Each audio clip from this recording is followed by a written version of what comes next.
কিন্তু সেই রাতে ওরা সবাই অয়নের ক্ষমতাও দেখে নিয়েছিল। এত লোক গিয়েছিল অয়নের ওপর হামলা করতে, কিন্তু ফিরে এসেছিল কয়েকটা মাত্র লোক। সেই রাতের দৃশ্য ওদের সবার মনে একটা ভয়াবহ স্বপ্নের মতো গেঁথে গিয়েছিল।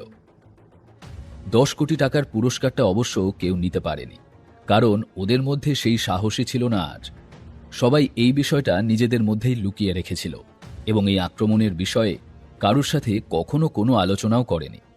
অক্ষয়কে এভাবে ভীত দেখে অয়ন বলল, কে এবার মনে পড়ছে তোমার কৃতকর্মের কথা? তুমি তো... অক্ষয় কিছু একটা বলতে গেল। না, আমি মরিনি, আমি বেঁচে আছি। আমার সঙ্গীদের মৃত্যুর প্রতিশোধ না নিয়ে আমি এই পৃথিবী ছেড়ে যেতে পারতাম না। কিন্তু তুমি বাঁচলে কি করে? অক্ষয় জিজ্ঞেস করল। সেটা তোমার জানার দরকার নেই। তোমার যেটা জানা উচিত তা হলো তোমার আবার আক্রমণ করার সাহস আছে কিনা। অয়ন ঠান্ডা গলায় বলল। 3 বছর আগে অয়ন খুব শক্তিশালী ছিল, আর সেই শক্তি এখন এতটাই বেড়ে গেছে যে এখন অয়ন শুধু হাত দিয়ে ধাক্কা দিয়েই কাউকে রাস্তায় ফেলে দিতে পারত। হামলা করা তো দূরের কথা, ওর সামনে দাঁড়ানোরও সাহস ছিল না অক্ষয়ের। সেখানে যারা উপস্থিত ছিল তারা সবাই একবার অয়নকে দেখছিল আর একবার অক্ষয়কে। কেউ কিছু বুঝতে পারছিল না। ক্লাব অফ এম-এর প্রতিষ্ঠাতা এবং মার্শাল আর্টের স্টেজ ট্যুর চূড়ান্ত স্তরে থাকা অক্ষয় আজ ওর সামনে দাঁড়িয়ে থাকা ছেলেটার সাথে লড়াই করার সাহস পাচ্ছিল না। এদিকে দিলীপের চোখে ভয় স্পষ্ট ছিল। ও বারবার ওর কপালের ঘাম মুছছিল। অয়ন যখন প্রথম এলো তখনও ভেবেছিল এমন একটা শান্ত ছেলে লড়াই করবে কি করে, কিন্তু এখন পাল্টে গেছে সবটাই। এখন অয়নকে দেখে মনে হচ্ছে যেন কোনো ভয়ানক দানব দাঁড়িয়ে আছে। অক্ষয়, তুমি কি তোমার ভুল স্বীকার করতে প্রস্তুত? হ্যাঁ, আমি স্বীকার করছি, আমি ভুল করেছি। অক্ষয় মাথা নিচু করে বলল। অয়নের শক্তি সম্বন্ধে আগে জানলে ও কখনো ওই আক্রমণে অংশ নিত না। এটা ভালো যে তুমি তোমার ভুলগুলো স্বীকার করছো। আমার যদিও ইচ্ছে করছে তোমাকে মেরে ফেলতে, কিন্তু আমি তোমাকে এমন সহজ শাস্তি দেব না। আমি তোমার কাছ থেকে এমন কিছু কেড়ে নেব যাতে তুমি প্রতিদিন মরণ যন্ত্রণায় ছটফট করে তিলে তিলে মরবে। সবাই ভাবছিল কি শাস্তি দিতে পারে অয়ন অক্ষয়কে। তুমি আমাকে যা শাস্তি দেবে আমি তা মেনে নেব, অক্ষয় বিনা প্রতিবাদে বলল।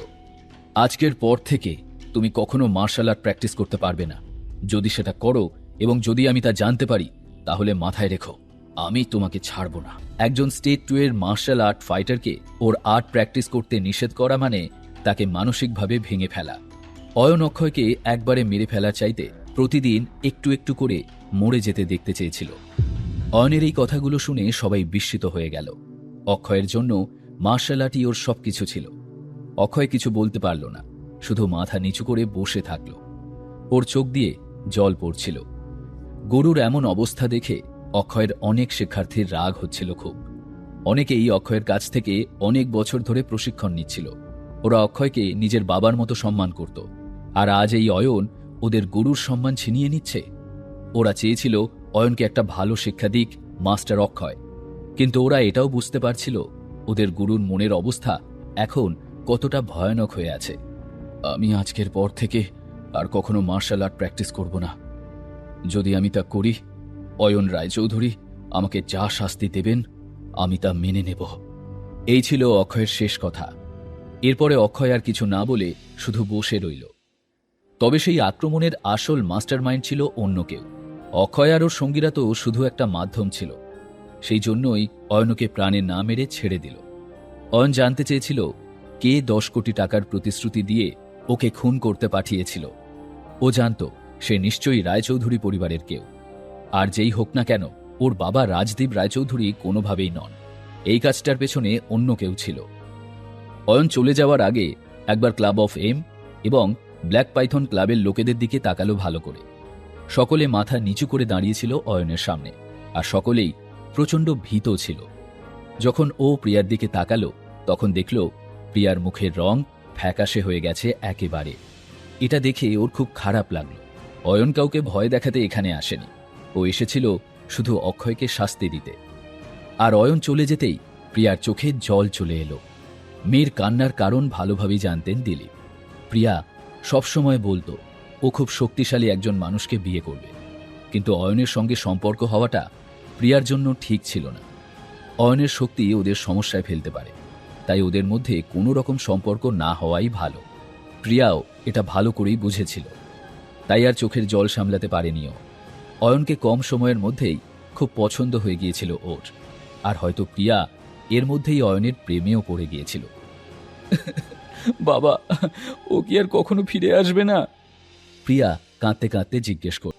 যদি তুই সিদ্ধান্ত নিয়েই থাকিস তবে আমি তোকে আটকাবো না, কিন্তু নিজের খেয়াল রাখিস, আর যখন ইচ্ছে ফিরে আসিস। দিলীপ বললেন, কারণ তিনি জানতেন প্রিয়াকে এখন কিছু বোঝানো সম্ভব নয়। থ্যাংক ইউ বাবা, আমি সারা জীবন তোমাকে নিয়ে গর্ব করব। প্রিয়া বলল, যদি অয়নের সাথে তোর দেখা হয় ওকে আমার তরফ থেকে ধন্যবাদ জানাস। দিলীপ জানতেন প্রিয়া এবং অয়নের মধ্যে কোনো সম্পর্ক হতে পারে না, কিন্তু যদি উনি প্রিয়াকে এ কথা বলেন তবে ওর মনটা ভেঙে যাবে। ঠিক আছে বাবা। এইটুকু বলেই প্রিয়া সেখান থেকে চলে গেল। প্রিয়ার সঙ্গে কি আবার অয়নের দেখা হবে? ওর সাথে দেখা হলে অয়ন কিভাবে রিয়্যাক্ট করবে? জানতে হলে শুনতে থাকুন এই গল্পটি, শুধুমাত্র পকেট এফএমে। লিঙ্কটি রয়েছে ডেসক্রিপশনে।